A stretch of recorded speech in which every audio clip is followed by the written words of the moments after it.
Hi guys, hope you're all okay. This is like the 5th time I've tried to record this video. The sun is against me today, like, can you see my hand? And it's just, wherever I sit, the sun's trying to get me. But, you know, it's that thing, Ruben is asleep. This is when I get to record a video. Just a little disclaimer, point of recording this video today is the 3rd of January. I don't normally do disclaimers like that, but the reason for it is I want to record what I got for Christmas and a 2021 aims, which will probably go up before this video, which wouldn't normally be an issue, but with the current climate, I don't know where we're going to be by the time this one is edited and uploaded, and I don't want anyone to think I've broken any rules. Currently in Cornwall we are tier 3. You are allowed to go to places like B&M, but who knows where it will be in a couple of weeks when this video goes up. So just to kind of show that I'm following all the rules, I've got the receipt that says it, that this stuff, I don't know if there's interest of anyone, but yeah, it was purchased, I think it's going to focus, but it was purchased on the 2nd of January. So yeah, I spent a whole £26.74 at B&M. The plan, the things we wanted from B&M were bibs and milk. You know your life has changed when you've got a favourite brand of bib. I also have a favourite brand of wet wipe if anyone's interested. But no, Nubby is my favourite brand of bibs. We got a lot of Nubby stuff for Ruben for Christmas, most of it to go towards weaning. But he has a preference to Nubby dummies over other brands, but I really like the Nubby bibs, and they do sell a selection of the range in B&M. Went there, they had loads of Nubby stuff, no bibs. So it was like the main thing we went for, they didn't have. So we're just gonna have to find some online, but they're just, I like them. So yeah, obviously we still bought other stuff, because that's what happens when you go to a shop like B&M or Home Bargains, isn't it? You go in for one thing or two things and you come out with a bag full. So yeah, we bought the milk, obviously that's in the fridge, and we also bought, John got some VO5 hair clay putty stuff. He's already had that out in the bathroom. So let's show you the rest. I picked up probably the most expensive thing I bought, and I think this was like £6, £7. I got a new stick blender. I had one of these for years. I really love homemade soup. John is not the biggest soup fan, but I love it. So I do tend to make, well, when I was going to work, making a batch and taking it to work for lunches and things. However, our last one got broken by a house sitter. It happens. They cleaned it, put it back in the box, but it was broken. Obviously it's been a while since we've had a house sitter because of 2020 we all stayed at home. But these things, you know, when we go away, we don't put the dogs in kennels. Darwin has a slight heart murmur, so a lot of kennels won't take him, so we have people in. Stuff gets broken, you know, cups get broken. We've had cutlery go missing. It is what it is. It's the risk you take. They're not expensive to replace. So I've coped with my broken one, because it still worked, it's just one of the blades were twisted. I've coped with my broken one for a while, but as Ruben is going to start needing food made for him, I thought it was time for a new one. And, you know, 'tis the season for soup, isn't it? I love you know, on a cold day, some soup, and obviously I'm at home now on maternity leave, so I've got plenty of time to make it. And as I said, Ruben is ready to start having a bit more texture in his food. You can't,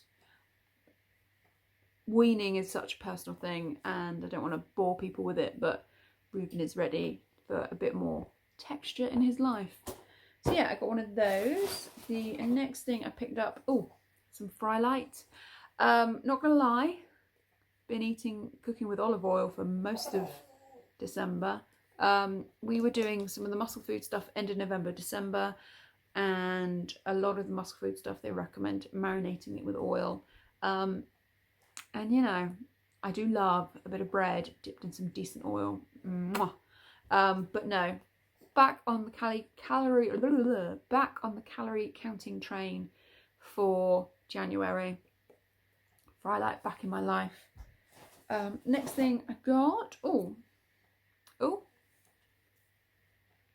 1001 Carpet Fresh Pet Thai or Orchid and Passion Fruit.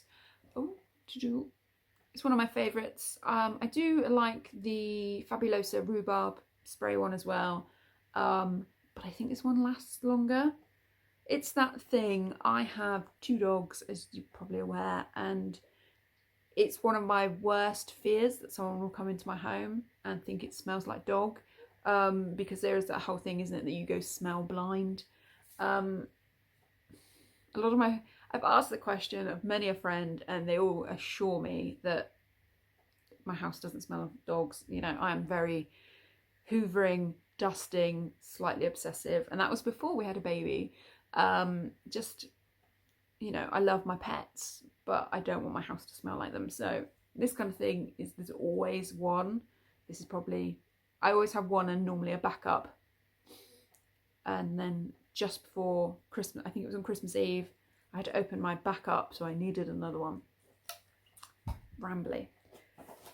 I got one of these along the same mindset of I don't want my house to smell like dogs, and then I've realised I've bought the wrong one. So this is the plug-in where the scent changes so you continue to smell it. I thought I picked up the Spring Awakening one, which is also like shades of blue, but I've actually picked up a Crystal Ice. I'm sure it'll be fine. Should have read the label. I just went, it's the right brand. I saw Febreeze, it was blue. Should have read the labels. I picked these bad boys up. Cool, huh? Gone from plug-in smellies to plastic. So these little finger puppets, they were like £2.50. Now they are for age 2. Ruben is only 4 months old, so obviously he will not be given these like to play unattended.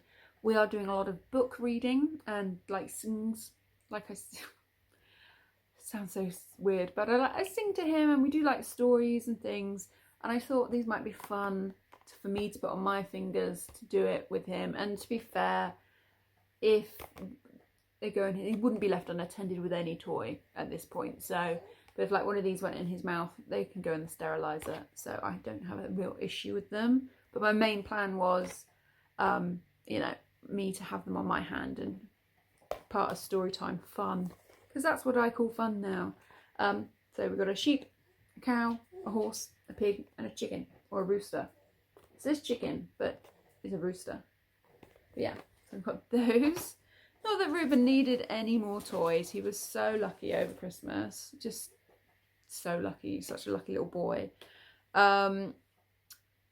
Needed some of these. Dishmatic. I use this every day.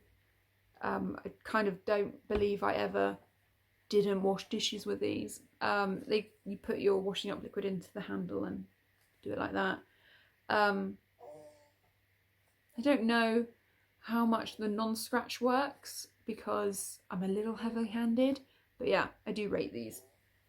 So I've got some of those. Oh, along the lines of the Frylight, back on the old Skinny Whips, toffee and chocolate flavour. I like them, they're good. We still have quite an abundance of Christmas chocolate and Christmas cheese in the house, but I'm not going to throw food away because that's wasteful, but I'm just trying to limit my intake per day, if that makes sense. Oh, 2 more things. I picked up a makeup brush. This is a W7 Very Vegan powder brush. I've always kind of, I don't want to sound like a makeup snob because I'm not, but I've always kind of thought W7 just like ripped off other companies. Like a lot of their products, I've seen people talk about their banana powder, and it's like the packaging is very similar to another brand, and It smells like the other brand, but it's not as good as the other brand, if that makes sense. But a lot of people I saw online were talking really highly about this powder brush. And even though I don't wearing a whole lot of makeup, I do still wear like concealer and powder. So yeah, thought I'd give it a go. So I got that one. And then my last product is some shampoo. So this is a Touch of Silver Provoke brightening shampoo. Clearly roots need to be done. I'm a little bit scared of doing them. The postnatal hair loss is real, folks. It's coming out in clumps, so I'm a bit scared to dye my hair because, yeah, but it's kind of needs doing. So this just helps with the orange tones. I'd run out. I'd been using I've got this, like, I think it's from Poundland, like a banana scented shampoo, which smells really nice.